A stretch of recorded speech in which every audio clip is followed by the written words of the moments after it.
I mean, 2018, since we had you on, or like I say, very early in the year, things were not going real well for the administration at that point, this Republican administration. And 2018 hasn't been a good year either, despite the fact that they passed this huge tax break. I mean, a very, very large tax break, which helped, certainly upper echelon of people and corporations in the country. But despite that, I mean, several of the special elections we've seen in the past couple of months have really broken the Democrats' way much more. And even in some of the reddest turf in the country, we've seen things break the way of Democrats. So do you think, looking forward to November, which now is only 6 months away, I mean, do you see this as being kind of more of a Democratic ripple, wave, tsunami? Where do you think it's going to float in that realm? I think it's going to be a wave. I don't think we're going to get the tsunami. But it's going to be more than a ripple. I think we will have a wave. I think we'll retake the House. I just think retaking the Senate is just too difficult, given the number of seats that we have up for re-election. I didn't get to see last night the White House Correspondents' Dinner, but I heard the woman who was the comedian who did the speech. I heard she was incredibly funny. Yes. But apparently she at some point said, they asked something, or she was talking about the elections, and her comment was something along the lines of, you would expect them to win, but somehow the Democrats always manage to screw it up. That's why I don't think there's going to be a tsunami. I don't have faith that the Democratic Party still understands the message, and I think we're going to lose places like we lost in Georgia when we lost that special election there because we didn't have the message. We weren't talking to working men and women. We weren't going back to our roots, and the reason the Democratic Party was so strong for so many years and was the predominant party. And in so many elections, I don't think we're doing that. So I have hopes for a Democratic wave. I do think we'll retake the House, but I don't think we're going to see the tsunami. And the issue is, you talk about going back to the roots of the party, a big tent party that really talks to people's concerns, middle-income people's concerns.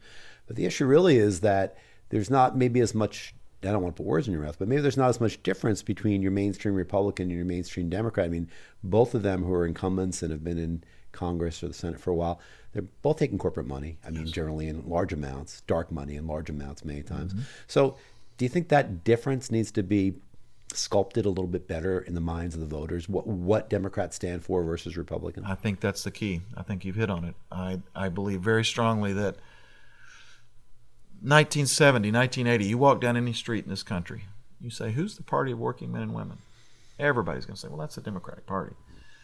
You walk down the street now and say, who's the party of working men and women? People go, neither party. They don't see the distinction much anymore. And you hit the nail on the head when you talk about corporate donations. The Democrats made a conscious decision in the 1990s that we're going to go to Wall Street. We're going to go get corporate money in order to compete. There was a level of frustration because we had lost some presidential elections in a row. And so we thought this was a solution. We'll go to Wall Street, we'll match their money, and we'll beat them. Well, here we are in 2018. We went to Wall Street, we got their money, and we have a Republican White House, a Republican Senate, a Republican House, Republican governorships, Republican state assemblies. It's not working because that's not our message. That's not who we are. And the public looks at it and says, what's the difference? There is no difference.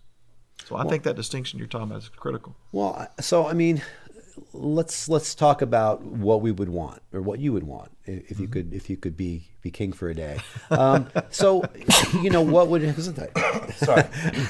So the question is what would you want? I mean, what would be the message that in your fondest hopes and dreams you'd see Democrats carrying, and what in your waking reality do you expect that message to continue to be?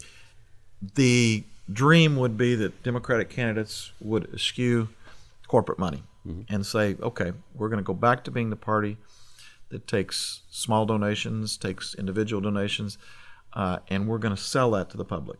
We're going to go to the public and say, look, my opponent may have $3 million. I've only got $1 million, but my $1 million is taken from individuals, from people like you, from people with $20, $15, $20, $30. That's where my money is coming from. Their money's coming from big oil, big pharma, whoever it may be, who do you think is going to represent your interests? Who do you think is going to be the person, the one who's getting money from individuals, actual constituents, or the one who's getting money from corporations? That message will sell. That message has always sold when we've pushed it, but unfortunately, so many politicians realize they get into office and they want to run for re-election. The easiest thing to do is to take corporate donations. I mean, it's